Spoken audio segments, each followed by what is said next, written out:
Masih di saatnya perempuan bicara. Wow, tadi aku udah ngedengerin ceritanya dari kamu Tia, bener-bener merinding banget. Pengalamannya luar biasa banget Kak. Dan tapi setelah kejadian itu kamu Tia mendapatkan penghargaan jurnalistik Elizabeth O'Neill. Nah, itu setelah berapa lama dari kejadian itu Kak? Lupa aku. Karena alhamdulillah habis itu ya itu ya. Ketika Tuhan beri cobaan itu bersamaan pasti akan dikasih kemudahan-kemudahan, pasti akan dikasih bantuan dan lain-lain dan berkah gitu. Jadi nggak berapa lama habis itu datang berbagai penghargaan yang ketika itu memang saya butuhkan sih untuk penguat saya untuk tetap kuat di profesi ini gitu. Jadi mungkin itu juga sebagai penguat saya, salah satunya dari pemerintah Australia ketika itu. Pas pertama kali pulang bertemu dengan ibu, itu bagaimana rasanya? Luar biasa ya, kan kita putus komunikasi, jadi saya bahkan di hari-hari awal tuh tidak tahu bahwa keluarga kita tahu dan orang-orang di Indonesia tahu kita disandra. Mungkin mereka cuma taunya kita hilang gitu loh. Kemudian di perjalanan diberitahu oleh tim penjemput baik dari pemerintah maupun dari media group ketika itu bahwa iya ibu kamu nunggu ya, keluarga berat, terus anak-anak yatim doain kamu gitu. Terus kan kita aduh, anak-anak yatim kita nggak kenal sama kita tapi mereka mau doain. Terus banyak doa dari berbagai daerah di Indonesia. Jadi di sepanjang perjalanan itu nangis terharu gitu kan. Karena baru tahu. Jadi selama 7 hari itu kita nggak tahu. Gimana pembebasannya itu di satu titik dilepas gitu mereka aja? Hanya Atau di satu titik, ada satu titik kemudian mereka lepas, kita kembali sendiri sampai perbatasan Jordan. Besokannya ketemu dengan perwakilan dari Indonesia dan kemudian masuk pulang. Jordan.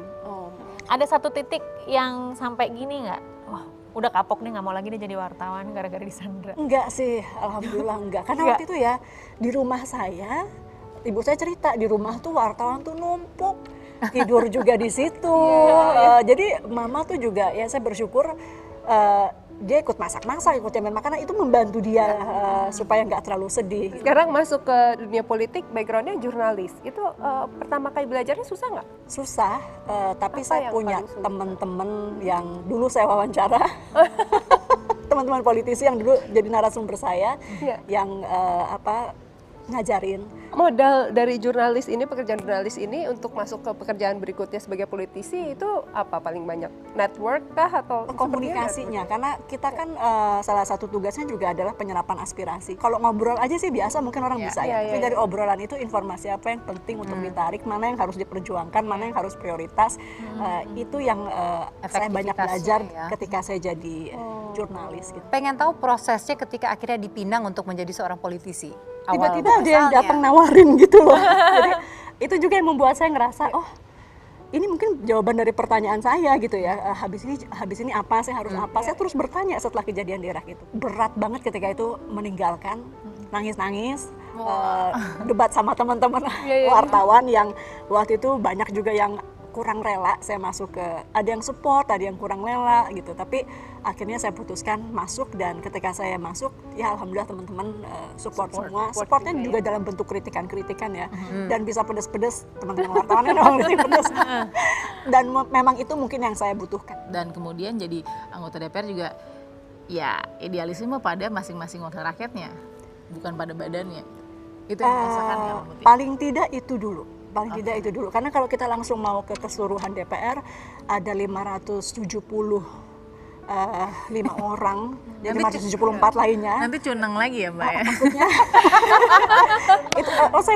saya belajar putting priorities gitu, karena kalau misalnya kita nggak memprioritaskan, kita ingin dapat semuanya, akan sangat sulit. Saya rasa nggak cuma di politik ya, di kehidupan. Jadi politik itu kayak seperti rimba, dan kita harus tahu mau jalan kemana, kita harus punya map. Kita harus punya map, kita harus punya teman kalau perlu, karena untuk mengarungi perjuangan di jungle itu kita harus ada teman-teman yang paling nggak satu visi, nyambung, kayak maksudnya sama dan lain-lain. Selama 11 tahun di DPR ini ada nggak undang-undang ditelurkan yang paling dibanggakan gitu atau apa gitu? Kalau prestasi saya nggak terlalu catat, tapi saya malah akan coba tunjukkan satu kegagalan saya. Undang-undang penyiaran mungkin Balkis tahu ya. Jadi itu it's so close to my heart, karena saya dari penyiaran, dan bahwa saya nggak berhasil menyelesaikan di periode lalu itu buat saya lumayan gitu asam ya. lambung berbulan-bulan itu yang tadi saya cerita. What's next after this? Ya. Apakah akan sesudah kepercayaan selanjutnya, apakah mau bertarung di pilkada misalnya? Saya pernah nyoba dan saya gagal dan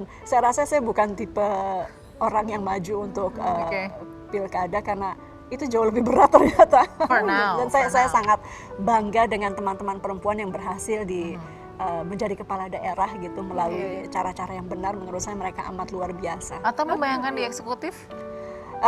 Gak boleh deh. Aku lihat di sosial medianya kamu Tia tuh suka sepedaan ya. Iya lagi nih mulai COVID. Jadi semenjak COVID baru mulai sepedaan, bukannya dari dulu? Dulu waktu kecil suka, tapi udah lama banget. Sampai udah gowes kemana aja. Jadi kan kita banyak kunjungan kerja ke daerah ya. Di masa-masa kunjungan kerja itu saya sempatkan juga untuk olahraga dan olahraganya sepeda. Dan ternyata Indonesia itu Cantik banget luar ya. biasa, cantik sekali dan sepeda luar biasa dan mudah-mudahan bisa dorong pariwisata juga. Amin. Dengan melakukan goes di berbagai daerah di Indonesia. Dan ini cara aku sebenarnya mencoba survive di tengah masa yang sulit ini gitu ya, karena semua orang mungkin beda-beda. Kita doain sehat ya, sukses terus Mbak Mutia. Sehat terus semua teman-teman. Sukses terus, terima kasih lo menyempatkan di tengah Sama-sama. kesibukan datang ke sini ngobrol sama kita cewek-cewek di sini. Dan juga kita mesti berterima kasih juga kepada pemirsa yang sudah menyaksikan acara kita. Semoga dua narasumber kita tadi yang luar biasa, perempuan-perempuan hebat dari Dewi Yul, kemudian Mbak Mutia Hafidz yang sudah hadir di sini bisa memberi inspirasi buat kita semua melewati segala tantangan dan tentunya kita menjadi lebih optimis di tahun 2021 Amin. ini. Kami semua undur diri dan kita jumpa lagi minggu depan. Stay safe, stay healthy. Bye-bye. Thank you.